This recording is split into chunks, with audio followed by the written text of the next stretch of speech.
In 1949, Paul Robeson was the highest-paid black performer in America. By 1952, he couldn't afford groceries. His concerts didn't stop selling. They were canceled. His records didn't stop playing. They were pulled from shelves. His name didn't fade from public memory. It was physically removed, scraped off football rosters, deleted from record books, erased from the industry that once called him its greatest voice. No criminal charge, no conviction, no trial. Just a man who said the wrong thing to the wrong people at the wrong time, and a system that decided he would pay for it with everything he had. But here's what makes Robeson's story different from every other blacklist story you've heard. They didn't just silence him. They turned the people he'd helped into the instruments of his destruction. And the proof of that is one of the most painful moments in American civil rights history. In December 1943, Robeson walked into a room full of Major League Baseball team owners and did something no black man had ever done. He told them directly that it was time to integrate the sport. 2 years later, Jackie Robinson broke the color barrier. And 4 years after that, the House Un-American Activities Committee brought Robinson to Washington for a single purpose: to publicly denounce the man who'd helped make his career possible. Robinson, afraid that refusing would set back integration in professional athletics, sat before the committee and called Robeson's views silly. The system didn't need to silence Robeson with its own voice. It used Jackie Robinson's. That tells you everything about how this works.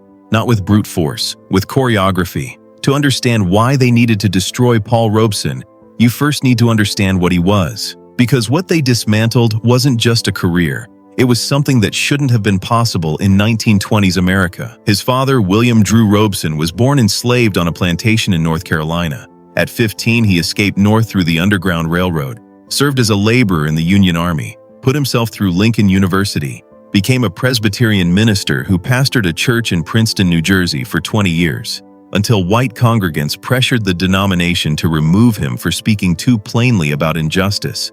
Paul called it an ecclesiastical lynching. His mother came from one of the oldest free black families in America. She died when Paul was 6. Her clothes caught fire from a coal stove while she was nearly blind from cataracts. He said he could barely remember her. What he remembered was his father's voice, a deep, sonorous basso, richly melodic and refined. That voice passed to his son. At Rutgers, Robeson became something the institution had no category for. He earned 15 varsity letters in 4 sports, named a first-team All-American in football twice. Walter Camp, the man who essentially invented the sport, called him the most powerful defensive end that ever trod a gridiron. He was elected to Phi Beta Kappa as a junior, won the oratorical prize all 4 years, graduated as class valedictorian. But the price of admission was paid in blood, literally. On his first day of tryouts, the entire varsity ran plays at him for over a dozen snaps, broke his nose, dislocated his shoulder, a player stomped on his hand with cleats. Coaches watched and did nothing. Paul went home and told his brother he was done. His brother said, "This isn't about you. It's about every black boy who comes after you." So he went back. And when they came at him again, he picked a white player up over his head. That's when the coach intervened. Not to protect Robeson, to recruit him. The institution only valued him once he proved he could absorb punishment and still perform. And when Washington and Lee University refused to play against a team that included a black player, Rutgers benched Robeson without hesitation. Remember that. The same school that would later name buildings after him made him disappear the first time it was inconvenient to acknowledge him.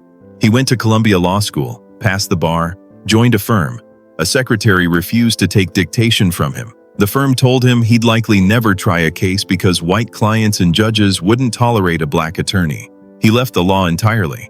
And what happened next is where the story accelerates into something no one was prepared for. His Broadway production of Othello ran for 296 performances, still the longest-running Shakespeare production in Broadway history.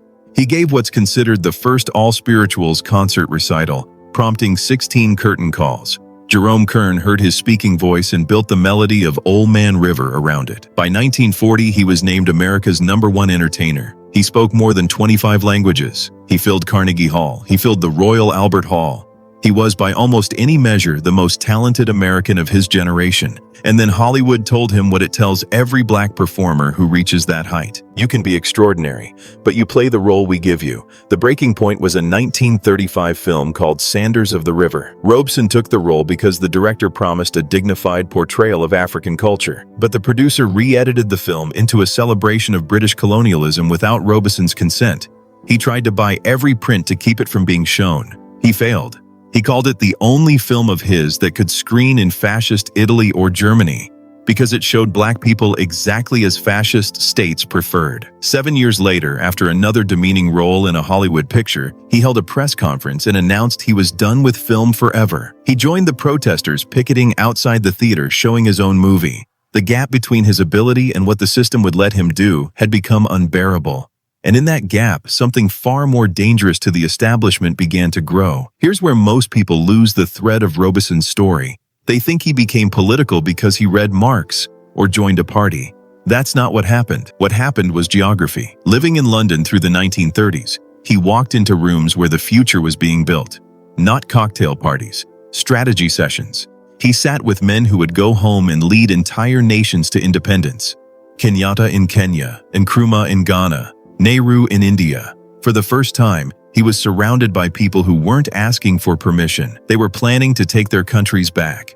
Then came the encounter that changed everything. Walking home from a show one evening, he heard singing. It was Welsh miners from the Rhondda Valley who had marched all the way to London to protest starvation wages. Robeson joined their march on the spot and sang spirituals with them. He donated money so they could ride the train home instead of walking, and he kept going back. He visited those mining communities for years. He said it was from the miners of Wales that he first understood the struggle of Negro and white together. This wasn't ideology. This was recognition. These were his people, different skin, same fight. Then Spain, 1938. He sang for wounded soldiers in hospitals near the front lines. He met the Abraham Lincoln Brigade, roughly 95 African Americans fighting alongside white soldiers in what was the first integrated American military unit, years before the U.S. Army desegregated. He called Spain the major turning point of his life. The artist must take sides, he said. He must elect to fight for freedom or slavery. I have made my choice. He meant it, and America would make him pay. In September 1946, Robeson led a delegation to the White House. He sat across from President Truman and demanded action on anti-lynching legislation. 56 black Americans had been murdered in the previous 15 months. When Robeson warned that if the government didn't act, black people would defend themselves, Truman called it a threat and threw him out. The United States would not pass a federal anti-lynching law for another 76 years. Then came Paris, April 1949, a peace conference. Over 2,000 delegates from 72 countries. What Robeson actually said, according to French transcripts, was that Americans did not want war with anyone, including the Soviet Union. What the Associated Press reported was something dramatically different. A fabricated version suggesting black Americans would refuse to fight against Russia. According to research by Robeson's son, the AP dispatch may have hit American newspapers while Robeson was still walking to the podium. The words that destroyed him might have been published before he opened his mouth. 85 concerts were canceled overnight. His recordings vanished from stores, and his name was physically erased from the All-American football records. The 1918 roster now listed 10 players instead of 11. Think about that. A football team needs 11 men.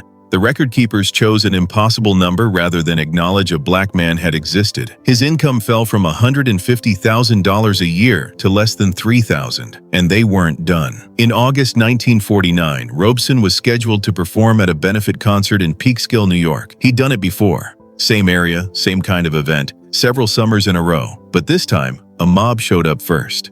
300 people. American Legion, VFW, Catholic war veterans, attacked concert-goers before Robeson even arrived. They burned a cross on a hillside.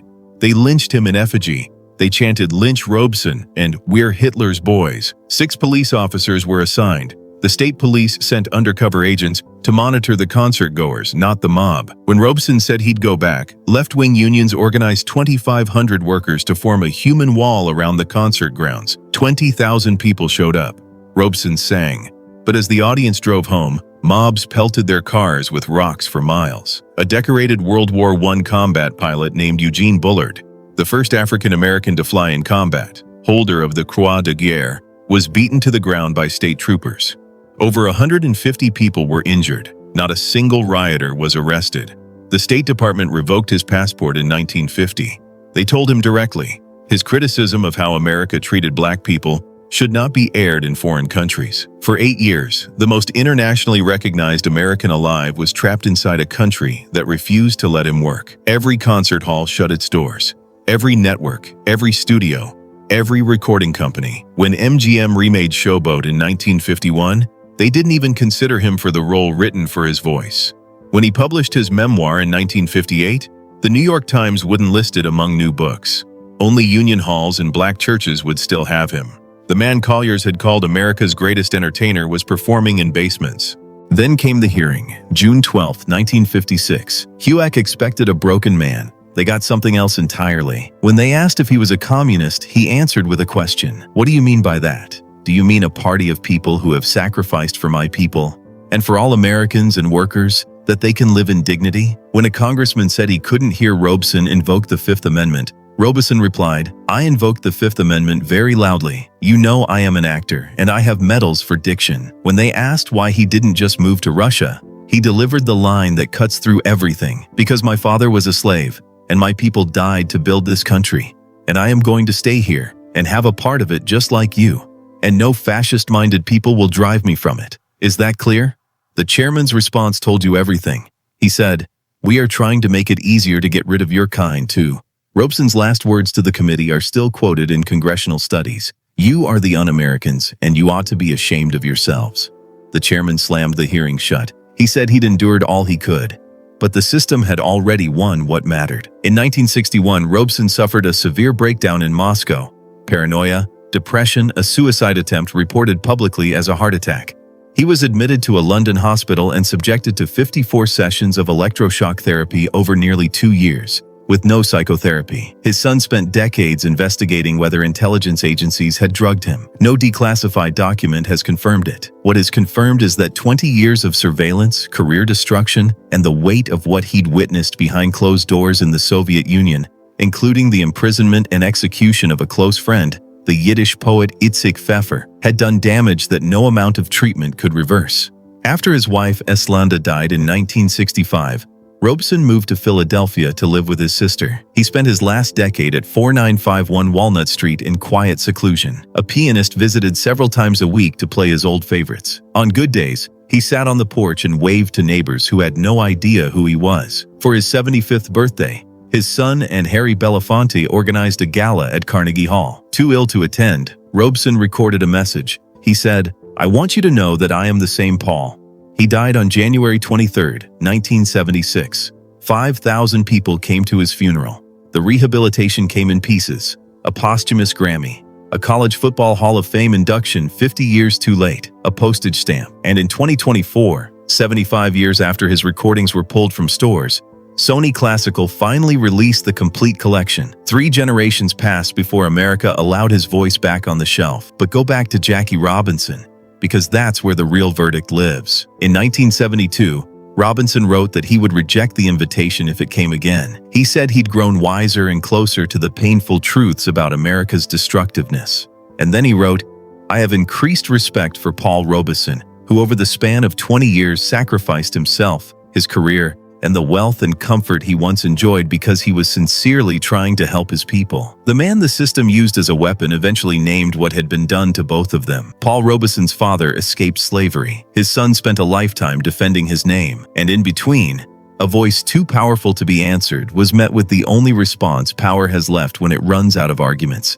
Silence him, erase him, and hope no one remembers. The recordings are back now, 75 years late. The question is whether we're ready to hear what he was actually saying.